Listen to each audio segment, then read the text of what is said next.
ازيك يا حاج؟ ماشي معاك كام فلوس في جيبك؟ كام؟ ضحكتك حلوه. ايه ده؟ الله يسترها معاك. دول كام دول؟ انما انا عارف. دول كل اللي معاك؟ الحمد لله. معكش غيرهم؟ لا معاك فضل ربنا. قاعد القعده دي ليه؟ بتعمل ايه؟ بريح اروح الجامع العصر والمغرب. انا شفتك قاعد قلت اشوف انت محتاج حاجه، محتاج مساعده. والله انا الحمد لله، بس كنت تعبان في الركب دول تعبانين، بس ما نفعش برهم ما نفعش. وبعدين سلم امري لله. صار امرك لله. نعم. مش خايف؟ خاف كده لا.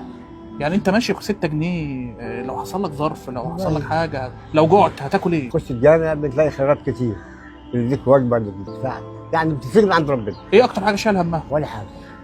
ثم صدر الفضل بتاع ربنا، اتكل على الله، بس ربك هو اللي بيدبرها. انا دايما بذكر الله واقول سبحان الله اكثر من 20,000 مره في اليوم.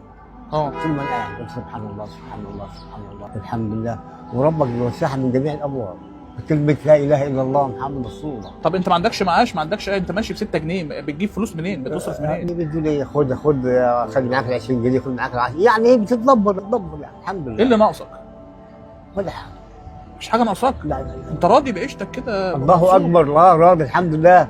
ما بتشتكيش؟ شكر ربنا. يعني مش خايف وانت ماشي ب 6 جنيه كده ما يحصل لك ظرف، تحتاج حاجه، تحتاج تجيب ولاد الحلال كتير زي كده، فألف واحد جاي يساعدك. ايه اهم حاجه بالنسبه لك في الدنيا دي؟ دخول الجنه ان شاء الله بامر ربنا كده، يعني وحش ختامنا. في حاجه ناقصاك في البيت؟ ولا حاجه الحمد لله. طب نفسك في ايه؟ نقدر نعمل لك ايه؟ قول لي انا، احنا عايزينك اطلب اي حاجه. البيت في ثلاجه وفي غساله وفي كل حاجه. وزجاج وكل حاجه الحمد لله. اكتر يوم روحت فيه بفلوس كان معاك كام؟ يعني ساعات 20 جنيه 15 جنيه. اكتر يوم 20 جنيه.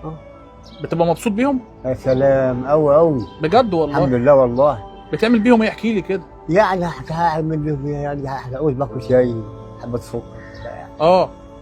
وبتبقى راضي؟ الحمد لله. انا اكلت كل الخيرات بتاعهم من عندي 84 سنه، ايام التعريفه والجرش والمليين، وكانت مستوره والحمد لله. صلي على النبي. عليه السلام. اخوك ايمن مصطفى من مؤسسه حياه كريمه، هديه بسيطه من مؤسسه حياه كريمه. الله يبارك لك، الله يسرك، كفر نفسك يا رب.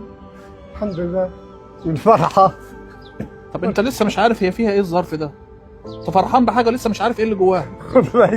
اي حاجه جواها ان شاء الله تكون جنيه، فضل من عند ربنا. كتر من امثالك، ربنا كتر من امثالك وزيدك تدعي منها. دول 20,000 جنيه. الله يبارك لك، الله يبارك لك. فيكسر المرض الحمد لله.